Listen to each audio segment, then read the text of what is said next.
Welcome to my channel. किस्सा एक काली रात का है। शहर के बाहर एक वीरान मैदान में खूनी सर्कस का पुराना टेंट लगा हुआ था। रात के 11 बज रहे थे, कुत्ते रो रहे थे और माहौल एकदम डरावना था। रोहित ने टेंट की फटी हुई तिरपाल हटाई और बड़े जोश में बोला, अरे विनय, जंदिया, सुना है यहाँ का घोस्ट शो बहुत फेमस है। लेकिन विनय, जो अपनी नाक पर रुमाल रखे हुए था, उसने टॉर्च जलाई और हवा को सूंघते हुए कहा, रोहित, ये एडवेंचर नहीं, बेवकूफ़ी है। ये टेंट गिरने की कगार पर है। यहाँ ऑक्सीजन कम है और हम इल्लीगल तरीके से घुस रहे हैं। रिस्क असेसमेंट 90% खतरे का इशारा कर रहा है। रोहित हंसा, ओए आइंस्टाइन के पोते, लॉजिक घर छोड़ के आ, चल अंदर। जैसे ही वो अंदर घुसे वहां घुप अंधेरा था। तभी अचानक ऊपर से एक अजीब सी हंसी गूंजी। टेंट की छत से एक जोकर उल्टा लटकता हुआ नीचे आया। चेहरा सफेद, लाल नाक और नुकीले दांत। जोकर ने भारी आवाज में कहा, स्वागत है मौत के खेल में। अब तुम दोनों यहाँ से कभी बाहर नहीं जाओगे।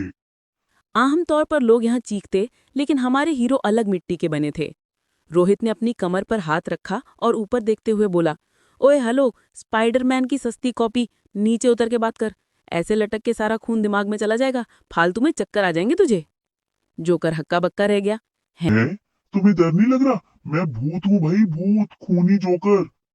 तभी विनय ने अपना चश्मा ठीक किया और बोला, टेक्निकली अगर तुम भूत हो तो ग्रेविटी तुम पर काम नहीं करनी चाहिए। तुम रस्सी से लटके हो या हवा में, न्यूटन के लॉ का उल्लंघन हो रहा है।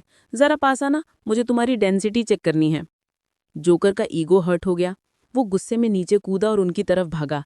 अभी बताता हूँ डेंसिटी। लेकिन रोहित ने अपनी आस्तीनें ऊपर चढ़ा ली। विनय तो हट, आज इस कार्टून को मैं बताता हूँ कि असली डोले क्या होते हैं।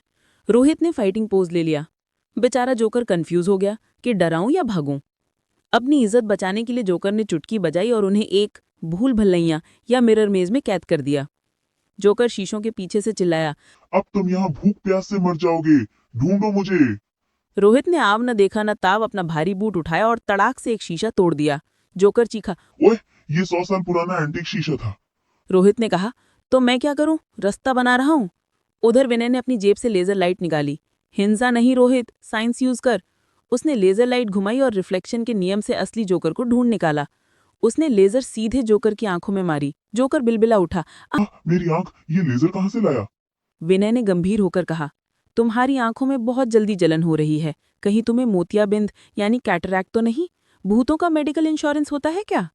जोकर अब रोने वाला था। उसने सोचा कि आखिरी दांव खेला जाए। उसने हवा से 10 जंग लगे चाकू निकाले और विनय की तरफ फेंके।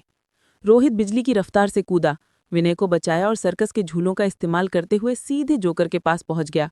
उसने जोकर का गिरेबान पकड़ लिया। जोकर गिड़गिड़ाया। छोड़ मुझे, मैं शापित हूँ, मुझे छूने से तू भस्म हो जाएगा।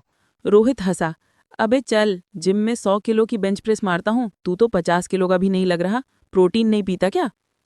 तभी विनय वहां पहुंचा और उसने जोकर के हाथ से चाकू छीन लिया। वो चाकू को गौर से देखने लगा। मिस्टर जोकर, विनय ने शिकायत भरे लहजे में कहा, इस चाकू पर बहुत जंग यानी रस्ट लगा है। अगर ये किसी को लग जाता तो टिटनस पक्का था। क्या आपने अपने हथियार स्टेरिलाइज नहीं किए? छी, कितने अनहाइजीनिक हो तुम। दिखाओ अपने नाखून। विनय ने जबरदस्ती जोकर के नाखून चेक करने शुरू कर दिए और रोहित ने जोकर की लाल नाक खींचकर बाहर निकाल दी। अरे विनय, ये देख, इसकी नाक मेड इन चाइना है। अब जोकर जमीन पर बैठा था, बाल बिखरे हुए, नाक हाथ में और आंखों में आंसू। विनय उसे घोस्ट साइकोलॉजी पर लेक्चर दे रहा था कि कैसे उसे अपने डराने के तरीके अपडेट करने चाहिए, और रोहित उसे पुशअप्स की टेक्निक सिखा रहा था ताकि वो थोड़ा तगड़ा दिखे। जोकर ने हाथ जोड़ लिए। माफ कर दो भाई, गलती हो गई। मुझे लगा 2 बच्चे हैं, मजे लूंगा। मुझे क्या पता था कि एक साइंस का कीड़ा और एक सस्ता बाहुबली मेरी जान के पीछे पड़ जाएंगे। मुझे जाने दो, मुझे मुक्ति चाहिए। रोहित ने अपना फोन निकाला। अरे ऐसे कैसे जाएगा, अभी तो सेल्फी भी नहीं ली। रोहित ने जबरदस्ती रोते हुए जोकर के गले में हाथ डाला और एक सेल्फी ली। जोकर ने मौका देखा और जोर से चिल्लाया, मम्मी, बचाओ इन राक्षसों से। और वो धुएं में बदलकर टेंट फाड़कर आसमान की तरफ भाग गया। उसकी चीखें दूर तक सुनाई दे रही थीं। मैं अब कभी सर्कस नहीं आऊंगा। दोनों दोस्त बाहर आए। विनय ने सिर हिलाया। पुअर गाय काफी मानसिक तनाव में था। वैसे भूत का भाग जाना साइंटिफिकली इम्पॉसिबल है। शायद वो कोई हैलुसिनेशन गैस थी। रोहित ने अपनी मसल चूमते हुए कहा, गैस वैस छोड़, देखा तेरे भाई का खौफ, भूत भी मैदान छोड़ के भाग गया। चल अब भूख लगी है, अंडा भुर्जी खाने चलते हैं। विनय ने फिर अपना सैनिटाइजर निकाला। ठीक है, पर पहले उस रेडी वाले की हाइजीन रेटिंग चेक करनी पड़ेगी। तू चुप कर, रोहित ने। नमस्ते दोस्तों, आपको कहानी कैसी लगी? अच्छी लगी तो लाइक शेयर सब्सक्राइब करो। और आगे मैं पावर रेंजर्स पर कहानी लाने वाला हूं। क्या आपका नाम भी कैरेक्टर को देना चाहते हो तो कमेंट करो। हमारा चैनल नया है, मोनेटाइज होने के बाद और भी अच्छा कंटेंट आएगा, तो प्लीज़ सपोर्ट करो।